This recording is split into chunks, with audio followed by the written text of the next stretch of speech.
When the first Final Fantasy game was released in 1987, no one could have realized what a misnomer that "final" in the title was, or what a profound effect the title would have on game developers all over the world.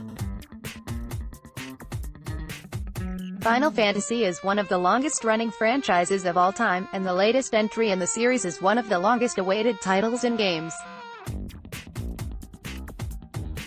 With Final Fantasy XV finally arriving today, it's a good time to take stock of several key ways that Square Enix's preeminent role-playing series has introduced innovations to gaming and influenced other designers. We reached out to several developers and aficionados for whom the franchise has been a touchstone, and got their input on what makes FF games so unique. Thanks to Bill Sternberg, Andrew Allinson, Alexa Ray Kohea, and Greg Kasavin for their input. *****1 The franchise that launched 1,000 careers. There's a saying that only a few thousand people bought the first Velvet Underground album, but everyone who did went out and started their own band. Millions of people played the early FF titles, and many of them were so inspired by their mechanics and storylines and characters and presentation that they paid homage to the franchise in their own work. Korean developer Yongbing is the latest example. He was so enthralled by the trailer for Final Fantasy XV that he single-handedly made a prototype for an entirely new game, Lost Soul Aside. After 2 years of work, he released his own trailer, which prompted a massive response. Publishers such as Sony and Epic have even reached out, hoping to help make the game a reality. Lost Soul Aside Final Fantasy has inspired generations of creators to make their own games. Boyd Games is well known for its old-school takes on JRPGs such as Breath of Death 7 and Cthulhu Saves the World, and ACKK Studios' upcoming title YIIK uses pre-rendered backgrounds in a way that invokes the PS1 classic Final Fantasy VII. YIIK, I have this distinct memory of getting home from Blockbuster and trying out Final Fantasy IV, FF2 in the West, says Bill Sternberg, programmer, Boyd Games. I remember thinking, man, this isn't like Legend of Zelda at all. At first I was put off because I was a kid and it wasn't what I was expecting. But then I got sucked in. I have a very fond memory of getting Final Fantasy IX, says Andrew Allinson, co-founder, ACKK Studios. I didn't get games very often, so I always made sure when I got a game it was the longest game available. So the idea of a game that was 4 discs really excited me. After I beat it, I quickly bought FF7 and FF8. And I bought a Super Nintendo to get FF6. And so on and so on. Within 2 years, I've beaten every Final Fantasy game available aside from Final Fantasy Tactics. I was 13 at the time. Supergiant's first 2 games, Bastion and Transistor, transported players to new worlds steeped in lore and an idiosyncratic energy familiar to fans of Square's famed series.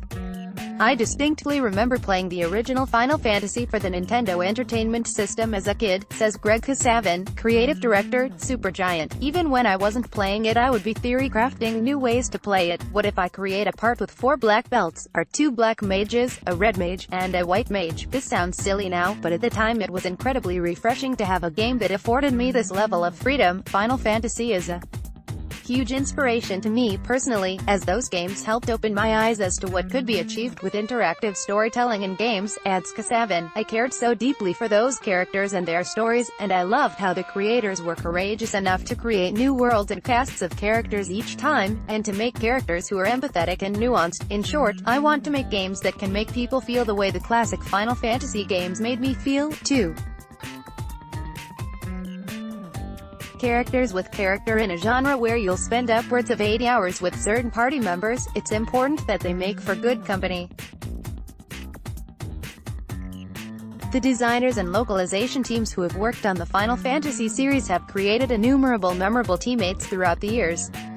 Like any celebrity worth their salt, we know them by a single name: Cloud, Squall, Lightning, Aeris, Vivi, Sidon. The series has presented players with memorable characters ever since Garland first threatened to knock us all down. As a developer or writer, you're lucky if you create any one character that stands the test of time. Final Fantasy's cast is rich enough to support multiple best of lists, with different publications and fan sites naming their top 20, 25, and even 100 greatest characters. I think a lot of people gravitate toward the Final Fantasy series because of the characters, says Sternberg. Some of them you root for and some of them are kind of goofy and some of them are annoying, to be honest. But the diversity of personalities in the cast stick out for me. There's a scene in Final Fantasy IV, originally released as 2 in North America, where a vengeful old man called Tella sacrifices himself in a desperate attempt to avenge his daughter, says K7. Well, this wasn't the first time in an RPG where a playable character dies as part of the story. That his quest ends in failure made it very impactful, and served as an important point in a memorable story. 3.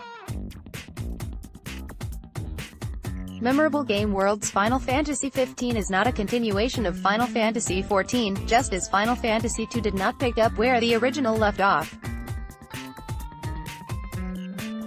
Each main title in the series is its own self-contained story with a new world to explore.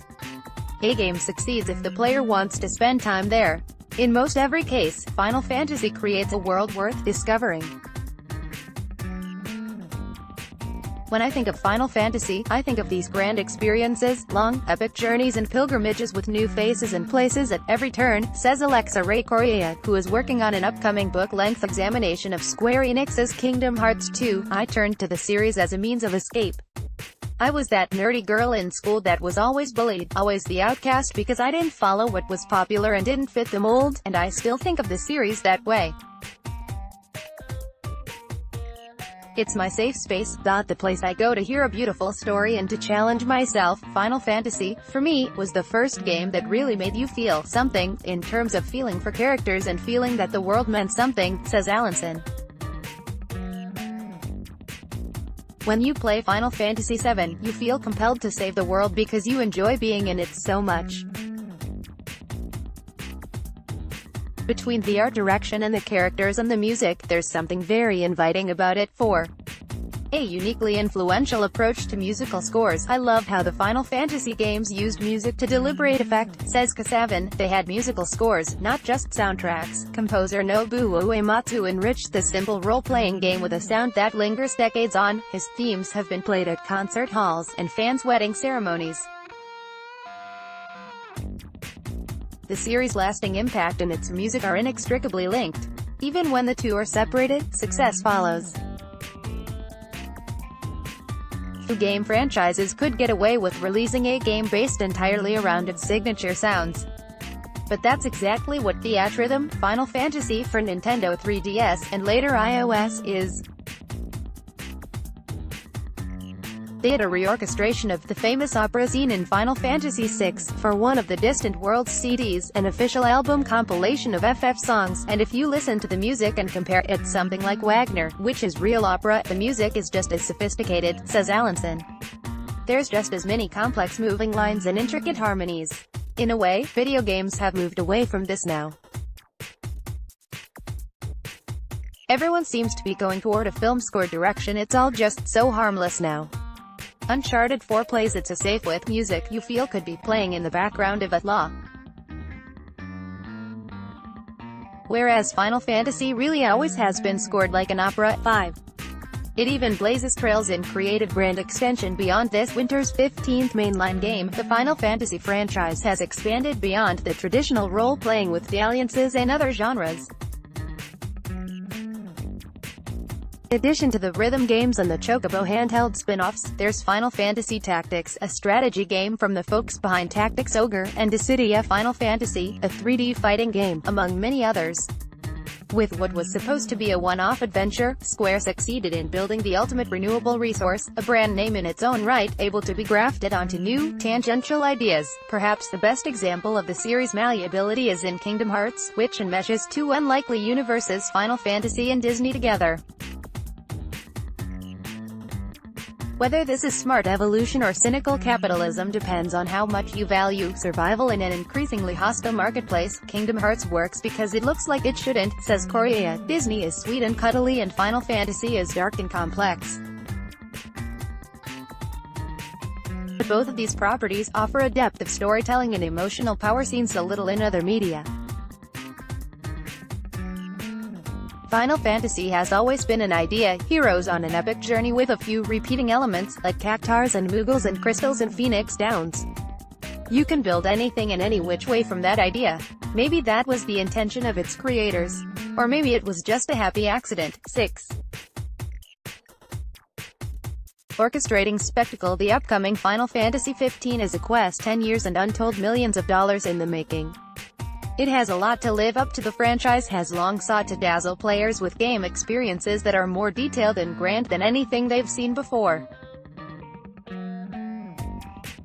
I think the reason FF took off compared to Dragon Quest is that even though DQ did well, Squaresoft were able to push not just the story but get ahead of everybody else in the scope of production values and get into people's minds just what this genre is and how big it can be and how beautiful it can be, says Sternberg. FF6 is probably a lot of people's most memorable favorite in the series. Once that took off, they just cranked it up to 11 with FF7, and everyone else was left playing catch-up. Once you have a franchise that can sell millions of copies, you can afford to spend millions of dollars making everything bigger and better and more impressive. It's difficult to convey how revolutionary this commercial seemed in 1997 if you weren't around then. With Final Fantasy VII on the Sony PlayStation, Square found a receptive audience in the West enamored by the grandiose visuals and storytelling rarely attempted elsewhere. Ever since Final Fantasy VII, I'd say the series has exemplified big-budget gaming from Japan. Lots of imagination, lots of production value, all with a specific point of view, says Kasavin. I think it's always represented a certain type of blockbuster game, one more focused on world-building and storytelling than straight-up action, and yet in the decades-long wait, other franchises have taken the mantle of event games that promise spectacle never yet seen. In Japan, Dragon Quest became the de facto mega release that people cut class and took 6 days to buy and play. Some question whether creating the most ambitious spectacle possible is still a valuable goal for the franchise. Can Final Fantasy still overwhelm players with its spectacle? Should it try to? I'm not sure that just going bigger, bigger, bigger with each installment is that important in the grand scheme of things, adds Kasavin. I would love to see new games in the spirit of Final Fantasy VI or Final Fantasy Tactics. I admit I'm likely not in the majority on this, but I care more about the tone and quality of the storytelling, and the underlying game systems, than the fidelity of the presentation.